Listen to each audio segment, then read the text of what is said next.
என்ன சமையலோ என்ன சமையலோ.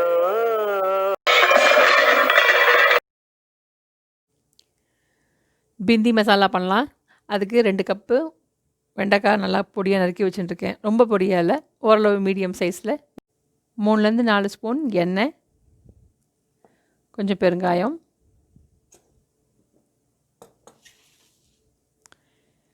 2 வெங்காயம் பொடியாக நறுக்கிறது, 2 பச்சை மிளகா பொடியாக நறுக்கி வச்சுட்டுருக்கேன், 2 வரமிளகா, இஞ்சி பொடியாக நறுக்கினது 1 டேபிள் ஸ்பூன்,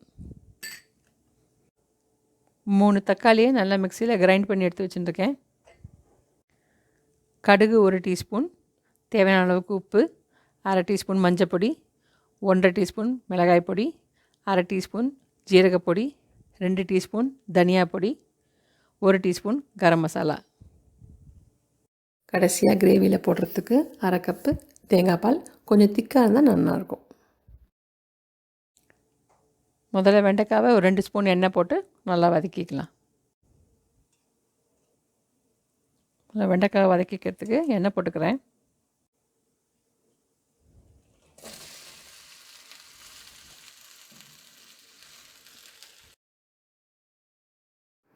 வெண்டைக்காவை நல்லா மிக்ஸ் பண்ணி விட்டுடலாம். இதுக்கு தேவையான உப்பு, அப்புறம் ஒரு 1/4 கப்பு தண்ணி, அது ரெண்டும் போட்டு கொஞ்சம் நேரம் வதங்கட்டும். இது வதங்கிட்டு இருக்கும்போது நம்ம தேவையான கிரேவி, வெங்காயம் தக்காளி கிரேவிக்கு ரெடி பண்ணிக்கலாம்.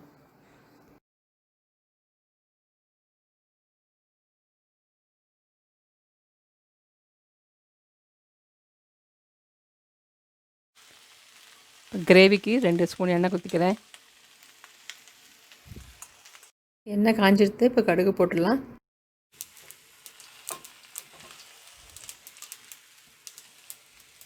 பெருங்காயம், இஞ்சி, வரமிளகா, பச்சை மிளகா, வெங்காயம் எல்லாத்தையும் போட்டுடலாம்.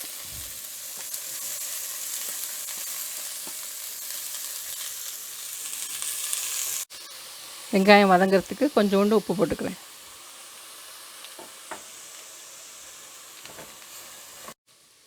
இது ஒரு 2 நிமிஷம் நல்லா வதங்கட்டும்.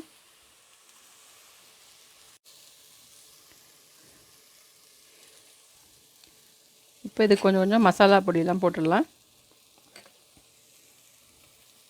கொஞ்சம் தனியா பொடி, ஜீரகப்பொடி,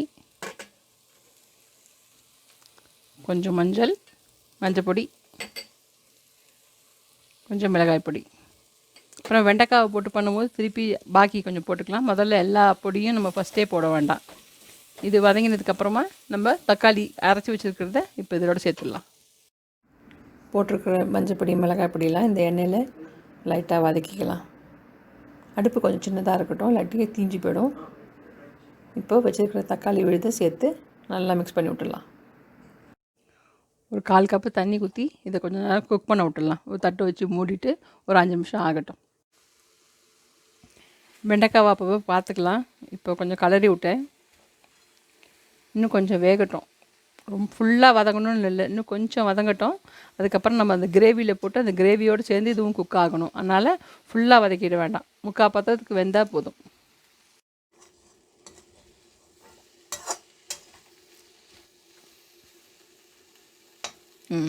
லைட்டாக வதங்கியிருக்கு, அது போதும். ஏன்னா நம்ம அந்த கிரேவியில் நல்லா கொதிக்கணும்.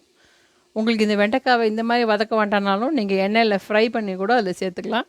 நான் இந்த மாதிரி பண்ணியிருக்கேன்.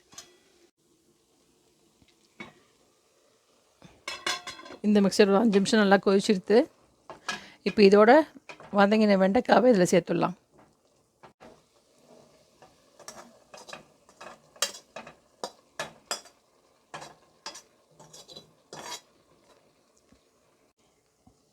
இப்போ நம்ம பாக்கி எல்லா மசாலாவும் போட்டுடலாம்.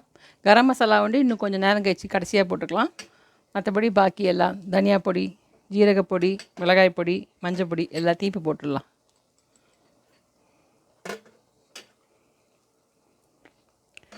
நல்லா ஒரு கலரு கலரிட்டு ஒரு 1/2 கப்பு தண்ணி ஊற்றி இன்னும் கொஞ்சம் நல்லா வேகட்டும்.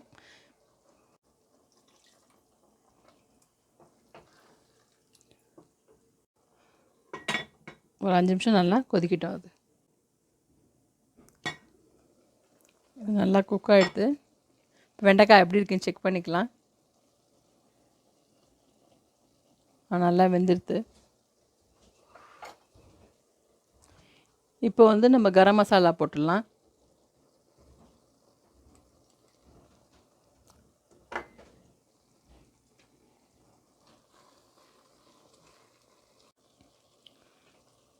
ஜஸ்ட்டு உப்பு காரம் எப்படி இருக்குன்னு செக் பண்ணிக்கலாம்.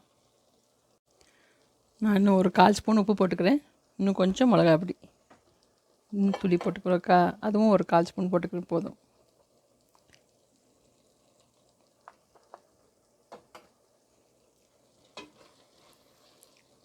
அந்த எண்ணெயில் கொஞ்சம் மிளகாய் பொடி நல்லா வதங்கிக்கிட்டோம். அதுக்கப்புறமா நம்ம தேங்காய் பால் சேர்த்துடலாம். இப்போ இந்த மசாலாலாம் ஒரு 2 நிமிஷம் நல்லா வதங்கிடுது. இப்போ நம்ம வச்சுருக்கிற தேங்காய் பாலை இதோடு சேர்த்து நல்லா மிக்ஸ் பண்ணி விட்டுடலாம். தேங்காய் பால் போட்டாச்சு. இப்போ நம்ம கொத்தமல்லியும் தூவி விட்டுடலாம். தேங்காய் பால் போட்டதுக்கப்புறமா ரொம்ப கொதிக்கணும்னு இல்லை, ஜஸ்ட் ஒரு 2 நிமிஷம் அடுப்பில் சூடு பண்ணிட்டா போதும். பிந்தி மசாலா ரெடி ஆகிடுது. ட்ரை பண்ணி பாருங்கள்.